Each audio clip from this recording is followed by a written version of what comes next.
So, Omar, I don't know if you saw an article, I think it was in Business Insider, that referenced Barbara Cochran. Barbara Cochran, obviously from Yep. Shark Tank. She is one of the sharks, obviously very heavy in New York real estate. That's where she cut her teeth. And she came out with something yesterday that I will admit felt uncomfortable. But Mm-hmm. she basically came out and said that housing prices may explode higher, which, Not crazy. first when you hear that, you're like, come on, Barbara, what are you talking about? You're talking your book, right? She goes on to say housing will explode higher if rates fall 2%. So let's just put this in context. Rates today, roughly speaking, are 7. They fall 2%, they're 5. You and I already know, I believe, that real estate gets banana at 6%. Oh, it's yeah, retarded. It's a zoo Mm-hmm. at 6. Can you imagine what happens at 5? I mean, your inventory is already crashing and rates are 7. What happens at 6? What happens at 5? It hurts my head to think about it. I fear that Barbara might be right. Yeah, you know what's crazy is that article, and I read it, not the whole thing, but I know just the bullet points.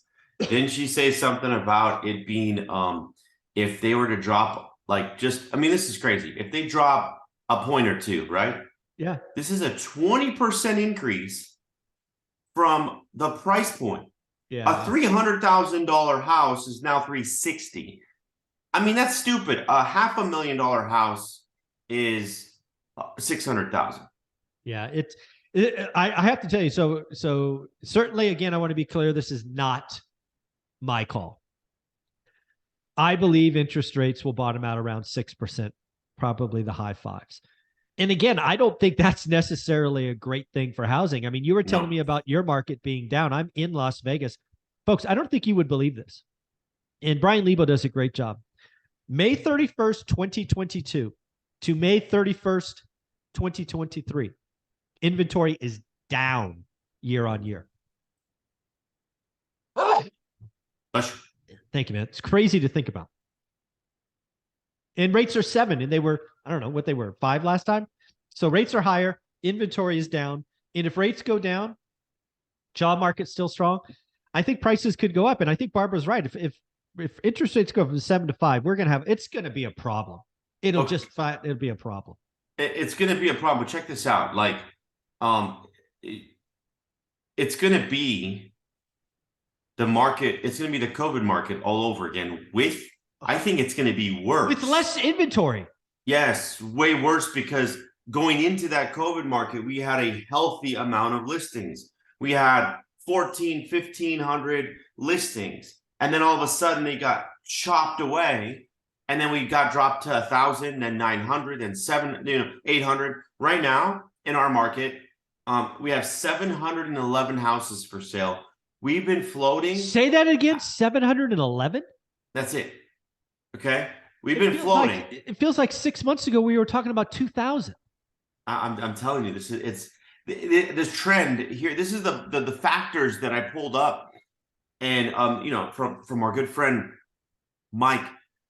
He's our title guy, and he's on it. With regards to withdrawn, people are pulling out, saying screw it, they're not going to get their money, right? But this is the thing: if they wait long enough. Yeah. If they wait a little bit longer, Michael, this market's going to go crazy. The thing is, under the median home price, under 400K, let's just call it under 400K.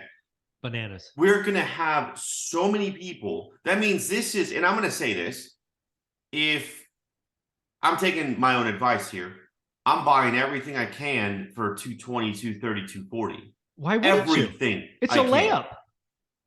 It is literally the layup, right? And the layup is going to become the three-pointer. It's going to be like, okay, I'm shooting the three-pointer, right? No one's guarding me. I got a free freaking sight to the hoop, and why not take the shot? Yeah. And honestly, this is where it's at. We had stuff pegged at 289, 300,000 that I bought for 200. Guess what now? I think it's going to be 330, 325. Oh. And you know what? That doesn't even seem like much, Michael. 320? I mean, that's freaking free. Yeah. So it is all about what you're buying it at. So it's like you want to buy freaking everything underneath that 250 mark, man. Oh my gosh. Yeah, you have to protect yourself below the medians where it's at. And again, I think Barbara Crocker thinks 20% pop in prices if rates go to 5. She could be right. Again, that's nationally speaking. That's not everywhere.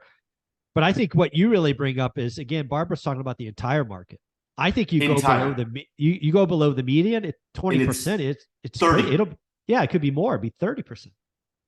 You know why? Most nothing people there. There's nothing there. And if there's a 5% loan, fuck it, 5.5% loan at a 350, they're gonna push their that's what that's gonna give them. That's gonna give them a $50,000 purchasing power. Yeah, the lower 50K. rate. So a 350 is 400 now. A 400 is gonna be 440. Yeah, and this doesn't end well. Again, I've been through a crazy environment before, right? I've been through 05 and then 06 and 07 and 08. I mean, I saw this kind of build up and get crazy and crazy. If we go into a market where we get another 20% appreciation on top of what's been seemingly 40%, there will be a point where this thing breaks. Well, okay, what's going to happen when it breaks? I want to know. Like, what's your thought of something breaking? Well, again, we go down this path, and let's just say Barbara's right. We're at 5%. In 2020, a year and a half goes by, and the median home price goes from 420 to 510. Just eventually, it's just priced out. It's just how math works. You can't have a decade of appreciation in 2 years and not pay the piper. No. Okay. And the longer you blow on everybody talks about real estate being a bubble.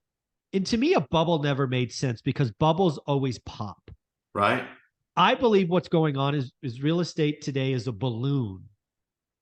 And now balloons can pop, but they can also deflate slowly if you just stop blowing on them and you let the air out.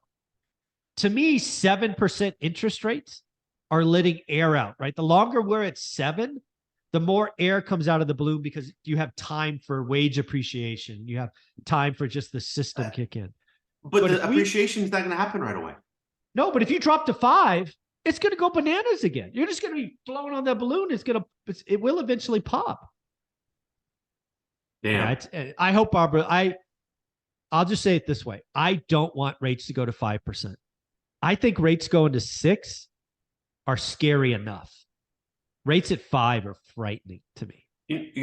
Like this is the thing. If we're at 6, okay, solid 5.5 or 5.8, 5.9, 6%,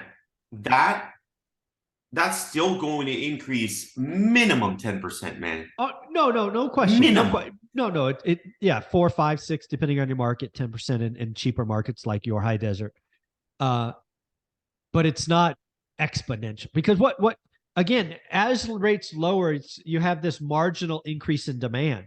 And what people keep missing is we don't have the marginal increase in supply. The supply is what we have: death, divorce, job transfer, life events, frustrated landlords. That trickle of supply comes out at 7, at 6, or at 5. The move-up market is dead. They're not going anywhere unless you give them a 3% mortgage, which isn't happening in my opinion. No one's happening. That's not happening anywhere. So they're going to stay put. So we have a trickle of supply that's not marginally increased by lower rates. We lower rates 200 basis points. The marginal demand goes up 40%. You're competing 140% of competition on a small footprint. Supply and demand says prices are going up. It's not healthy. No. It's crazy. I just, I'm in the middle of like taking my notes and stuff. I'm also sending, which I have my notes and then my my Slack group. I just said, hey guys, Michael Zuber and I are talking. We're going to most likely see a 10 to 15%, which I'm being conservative, increase in prices.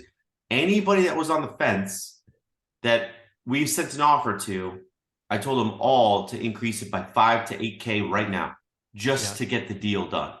Yeah. So you're trying to lock up deals. Yeah. Yes. If we lock up deals, another 7 or 8, mind you, Michael, 7 to 8 transactions at, let's say, an average of 15 to 18,000 that we might even wholesale, that we leave enough meat on the bone with forced appreciation, not even forced, just market appreciation, right? Based on the demand.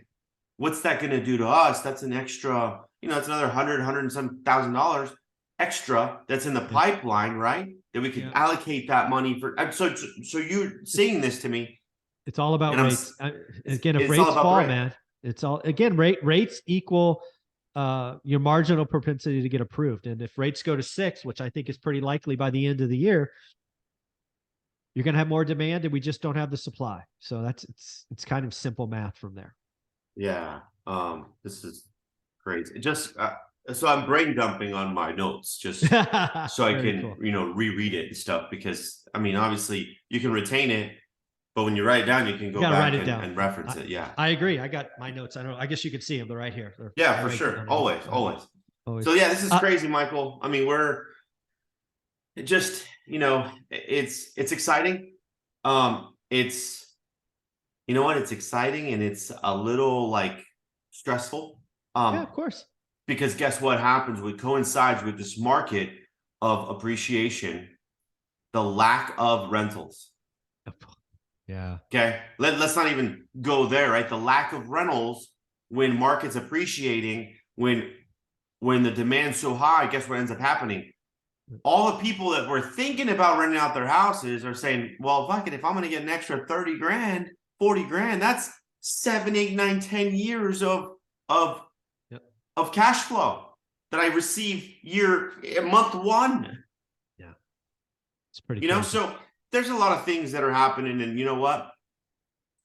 I'm glad that, I'm sure you are too, that you have the portfolio with the rentals that you do have. Absolutely. Yeah. And again, it's a wild time. I hope Barbara's wrong. I don't want rates to go to 5 because I know what happens long term. But Omar, if somebody wanted to follow you, where do they go? Guys, follow me on IG at Invest with Omar, and or my website, omaralfaro.com, or check out my YouTube channel at Omar Alfaro. There you go. Thank you, buddy. Thanks.